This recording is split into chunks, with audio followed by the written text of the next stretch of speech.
सरकारी नौकरियों की भर्ती प्रक्रिया में केंद्र सरकार ने अहम फैसला लिया। इस फैसले के तहत अब राष्ट्रीय भर्ती एजेंसी यानी NRA के गठन की मंजूरी दे दी गई है।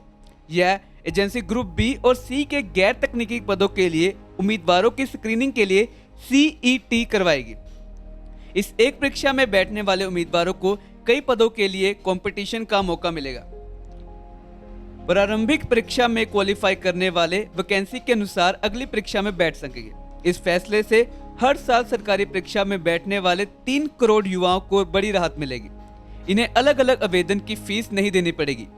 केंद्रीय मंत्री जितेंद्र सिंह ने कहा कि देश भर में 1000 से ज्यादा केंद्र बनाए जाएंगे। हर जिले में कम से कम एक केंद्र होगा। इस पर पीएम मोदी ने कहा है कि राष्ट्रीय भर्ती एजेंसियां साझा परीक्षा के जरिए अलग अलग परीक्षा खत्म करके समय और संसाधन बचाएगी। सरकार ने NRA के लिए 1517 करोड़ से ज्यादा की मंजूरी दी है। राष्ट्रीय एजेंसी कौन कौन सी परीक्षा कराएगी?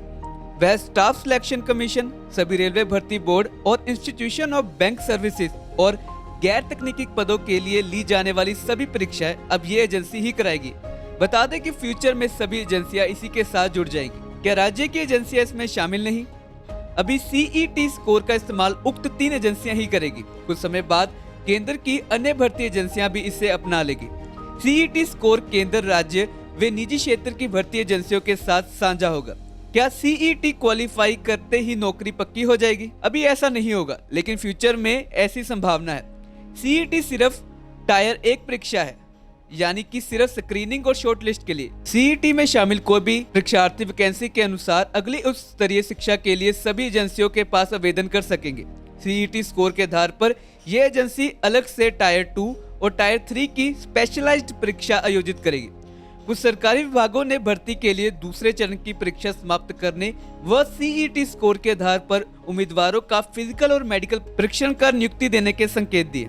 12वीं पास या ग्रेजुएट के लिए भर्ती परीक्षा अलग होती है। ऐसे में CET में क्या व्यवस्था होगी?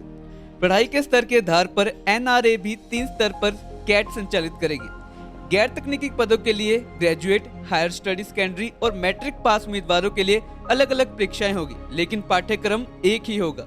CET का स्कोर कितने साल मान्य रहेगा? परीक्षा कितनी बार दे सकेंगे?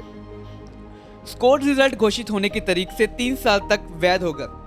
उम्मीदवार स्कोर बढ़ाने के लिए बार बार परीक्षा दे सकेंगे। CET में ऊपरी आयु सीमा मौजूदा नियमों के अनुसार रहेगी।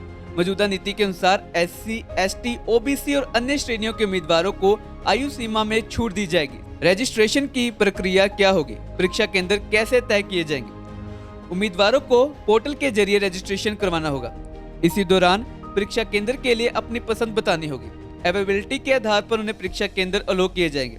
सरकार का देश भर में 1000 परीक्षा केंद्र बनाने का लक्ष्य है। नई व्यवस्था का क्या फायदा? उम्मीदवारों का परीक्षा में भाग लेना और तैयार करने का समय, पैसा और मुश्किलें काफी कम होगी। CET 12 भाषाओं में आयोजित होगा। CET जैसी एकल परीक्षा से काफी हद तक उम्मीदवार पर वित्तीय बोझ कम होगा। एक देश एक परीक्षा कितना फायदा देगी, ये तो आने वाला समय ही बताएगा। तो आज के लिए इतना ही। कल फिर हाजिर होंगे देश और दुनिया की तमाम बड़ी खबरों के साथ। तब तक के लिए देखते रहे आज शाम प्लस।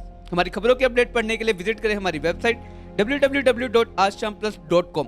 आप चाहें तो हमारा मोबाइल ऐप भी डाउनलोड कर सकते हैं, जो कि एप्पल और एंड्रॉइड दोनों पर उपलब्ध है। धन्यवाद।